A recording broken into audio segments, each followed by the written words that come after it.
दोस्तों, आज महाराष्ट्र की राजनीति में एक ऐसा ड्रामा चल रहा है जिसको देखकर गुस्सा आता है, हंसी भी आती है और सबसे ज्यादा शर्मिंदगी महसूस होती है। ठाकरे परिवार और पवार परिवार, ये दो राजवंश जो सालों से आपस में लड़ते झगड़ते एक दूसरे को गद्दार कहते, जनता को बेवकूफ बनाते आए हैं, अचानक चुनाव के ठीक पहले एक हो गए। क्यों? क्योंकि कुर्सी की चाहत ही इतनी बड़ी है, सत्ता खिसक रही है और भाजपा शिंदे की महायुति ने हाल के स्थानीय चुनावों में इनकी हालत खराब कर दी है। ये सुलह नहीं है दोस्तों, ये मजबूरी है, ये परिवारवाद का घिनौना चेहरा है। लेकिन सवाल जनता से है, क्या जनता फिर से इनके झांसे में आकर इनको वोट देगी या नहीं? और क्या ये फिर से अपनी जागीर चला पाएंगे? नमस्कार दोस्तों, मेरा नाम है शुभम गुप्ता और आप देखना शुरू कर चुके हैं वीके न्यूज़। दोस्तों, सबसे पहले बात ठाकरे परिवार की। उद्धव ठाकरे और राज ठाकरे चचेरे भाई जो 2006 से अलग हो गए थे। राज ने एमएनएस बनाई, उत्तर भारतीयों पर हमले करवाए, मराठी मानुस का नारा लगाकर वोट काटते रहे। उद्धव ने शिवसेना को कांग्रेस एनसीपी के साथ मिलाकर सेकुलरिज्म का ढोंग रचा।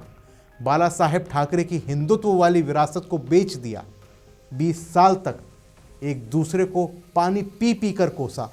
लेकिन अब 24 दिसंबर 2025 को दोनों ने प्रेस कॉन्फ्रेंस की, बाला साहब के स्मारक पर गए, गले मिले और घोषणा की शिवसेना यूबीटी और एमएनएस का गठबंधन हो गया बीएमसी चुनावों के लिए, जहां 15 जनवरी 2026 को वोटिंग है। उद्धव कहते हैं हम हमेशा के लिए एक हो गए हैं। राज कहते हैं मुंबई का मेयर मराठी होगा, हमारा ही होगा। अरे भाई, ये भावुकता नहीं, ये कैलकुलेशन है। क्यों एक हुए? क्योंकि उद्धव की पार्टी टूट चुकी है। 2022 में एकनाथ शिंदे ने बगावत की, असली शिवसेना का नाम, निशान सब छीन लिया।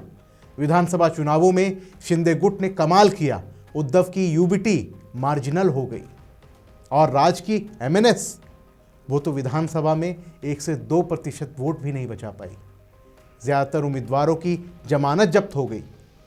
हाल ही नगर पंचायत चुनावों में महायुति ने 207 प्रेसिडेंट्स पद जीते, विपक्ष बिखर गया। अब दोनों मिलकर मराठी वोट कंसोलिडेट करने की कोशिश कर रहे हैं, शिंदे को कमज़ोर करने की कोशिश कर रहे हैं। लेकिन दोस्तों, शर्म की बात तो यह है कि उद्धव ने बाला साहब की हिंदुत्व को त्याग कर कांग्रेस के साथ सरकार बनाई और राज ने कभी भाजपा से फ्लर्ट किया। अब दोनों मिलकर मराठी अस्मिता का लॉलीपॉप थमा रहे हैं। बाला साहब होते तो इन दोनों को क्या कहते? ये परिवारवाद है दोस्तों। ठाकरे नाम की ब्रांडिंग से मुंबई की सबसे अमीर नगर निगम पर कब्जा जमाने की जुगत है। जनता को विकास का झांसा, लेकिन असल में अपनी दुकान बचाना। गुस्सा आता है कि ये लोग लोकतंत्र को राजशाही बना रहे हैं। अब आते हैं पवार परिवार पर। शरद पवार 83 साल के बूढ़े लोमड़ी जो इस उम्र में भी कुर्सी नहीं छोड़ रहे हैं, और उनका भतीजा अजीत पवार 2023 में बगावत करके भाजपा के साथ चले गए, डिप्टी सीएम बने, चाचा को धोखा दिया, कहा चाचा रिटायर हो जाएं, विकास चाहिए। तब तो बड़े बड़े भाषण दिए स्थिरता के नाम पर। लेकिन अब 28 दिसंबर 2025 को अजीत पवार ने रैली में घोषणा की, पीपड़ी चिंचवाड़ नगर निगम चुनावों के लिए दोनों गुट एक हो गए हैं। अजीत पवार कहते हैं परिवार फिर एक हो रहा है, गलती हो गई थी, धड़ी और तुतारी एक हो गए हैं। दोस्तों, ये गलती नहीं, ये आपकी आदत है। शरद पवार सेकुलर बनकर भाजपा का विरोध करते हैं, लेकिन भतीजा भाजपा की सरकार में बैठा है। ये विरोध क्या है? ये तो सत्ता का लालच है। पीपरी चिंचवाड़ भारत की सबसे अमीर नगर निगमों में से एक है, जहां एनसीपी का पुराना गढ़ था। 2017 तक अविभाजित एनसीपी का कंट्रोल था, फिर भाजपा ने उसे छीन लिया। अब दोनों गुट मिलकर वापसी की कोशिश कर रहे हैं। क्यों? क्योंकि 2024 लोकसभा में अजीत गुट की हालत खराब हुई थी, सिर्फ 1 सीट, जबकि शरद गुट ने 8 जीती। लेकिन विधानसभा में अजीत को 41 सीटें मिली क्योंकि सत्ता का फायदा उनके साथ था। फिर भी ग्रास रूट वर्कर्स और नेटवर्क शरद गुट के पास ज़्यादा थे।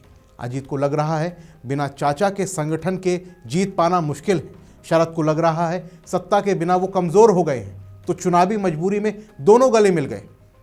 लेकिन ये सुलह सिर्फ पीपली चिंचवाड़ तक सीमित है, क्योंकि पुणे में तो बात ही बिगड़ गई है। शरद परिवार भाजपा विरोधी बनते हैं, लेकिन भतीजा भाजपा के साथ। ये दोहरा खेल कितने दिन तक चलेगा? पवार परिवार ने महाराष्ट्र की राजनीति को अपनी जागीर बना रखा है। बारामती से लेकर पूरे पश्चिमी महाराष्ट्र तक जनता को विकास का वादा, लेकिन असल में परिवार का स्वार्थ। दोस्तों, ये दोनों परिवार मिलकर क्या संदेश दे रहे हैं कि महाराष्ट्र में राजनीति परिवार की संपत्ति है, झगड़ा करो, तोड़ो, बांटो और चुनाव हारने के डर से फिर मिल जाओ। भाजपा मजबूत हो रही है क्योंकि विपक्ष इन परिवारवादी पार्टियों में बटा हुआ है।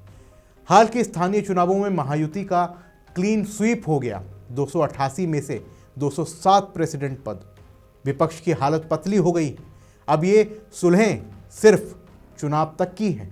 वीएमसी में ठाकरे एक, पीपरी में पवार एक, लेकिन स्थायी नहीं।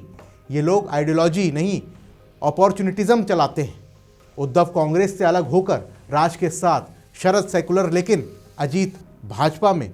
जनता थक चुकी है इन ड्रामों से। मैं अपील करता हूं महाराष्ट्र के लोगों से, जागो। मराठी अस्मिता, विकास, स्थिरता, ये सब बहाने हैं। असल में ये परिवार अपनी कुर्सी बचाने के लिए कुछ भी करेंगे। लोकतंत्र में पार्टियां विचारधारा पर चलनी चाहिए, परिवार पर नहीं। लेकिन यहाँ तो राजवंश चल रहे हैं। अगर आप इनको वोट देंगे तो मुंबई, पीपरी, पूना सब इनकी जागीर रहेंगे। भाजपा को रोकने का नाम लेकर ये खुद सत्ता हथिया रहे हैं। गुस्सा आना चाहिए, शर्म आनी चाहिए कि हमारी राजनीति इस स्तर तक पहुंच गई है। दोस्तों, ये महाराष्ट्र की सियासत, सत्ता का लालच, परिवार का स्वार्थ जनता को बार बार धोखा है। सोचिए, क्योंकि आपका वोट ही आपकी ताकत है और फैसला आपके हाथ में है। मिलते हैं अगली वीडियो में, तब तक के लिए जय हिंद। वीके न्यूज, राष्ट्र के नाम।